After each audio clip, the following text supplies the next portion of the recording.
Hello student. In this lecture we want to summarize the integrated rate law, half-life and other points concerning with the chemical kinetics.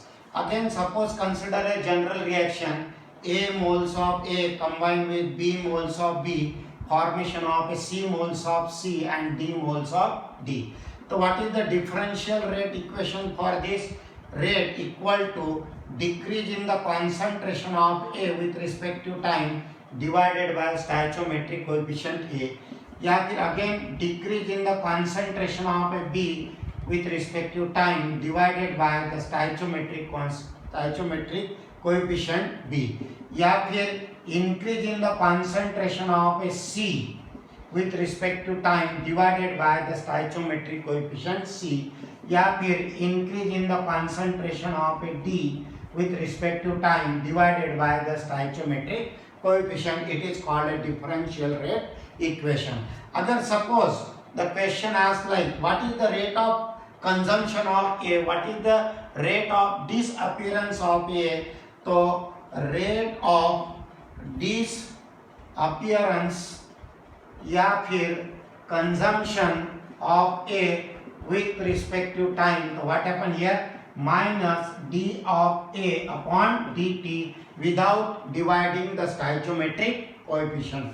अगर ऐसा फिर से that is the rate of formation of C अगर पूछा, rate of appearance of a C या फिर rate of formation of a C with respect to time अगर पूछा, तो here increase in the concentration of a C with respect to time without dividing the stoichiometric coefficient C. तो ये होगा differential rate equation और rate of disappearance या फिर rate of formation of a respective reactant or a product like that.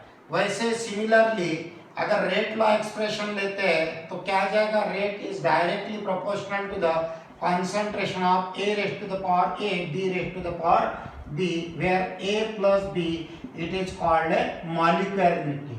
It is called molecularity. लेकिन all the molecules of A या फिर all the molecules of B cannot take part in the reaction. जैसा class में 100 student है तो 100 student ये इसमें participant हो रहे हैं ऐसा जरूरी नहीं है, तो 100 स्टूडेंट है that is called a molecularity. But suppose out of this X molecules of A or Y molecules of B actually taking part in the reaction, कुछ स्टूडेंट ऐसे हैं कि जो टेकिंग पार्ट है इसमें स्टडी में इंटरेस्ट ले रहे हैं, that is called X plus 1. So your rate is directly proportional A raised to the power X and B raised to the power Y, where X with the moles of A and Y with the moles of a B actually taking part in the reaction, where X plus Y is called a order of reaction. तो ये अपन ने देखा था. It is theoretical concept, it is experimental concept. If one molecule taking part in the reaction, then the reaction is called a unimolecular. If two molecules taking part in the reaction, then it is called bimolecular. If the reaction carried out by using three molecules, then it is called a termolecular reaction. तो ये हो गया molecularity और ये हो गया order of reaction. तो last period में अपन ने देखा था order of reaction में भी 0, फर्स्ट, सेकंड, थर्ड या फिर fractional, but molecularity always integral में 1, 2, 3, neither 0 nor fractional. तो ये हो गया about the molecularity and order of a reaction. तो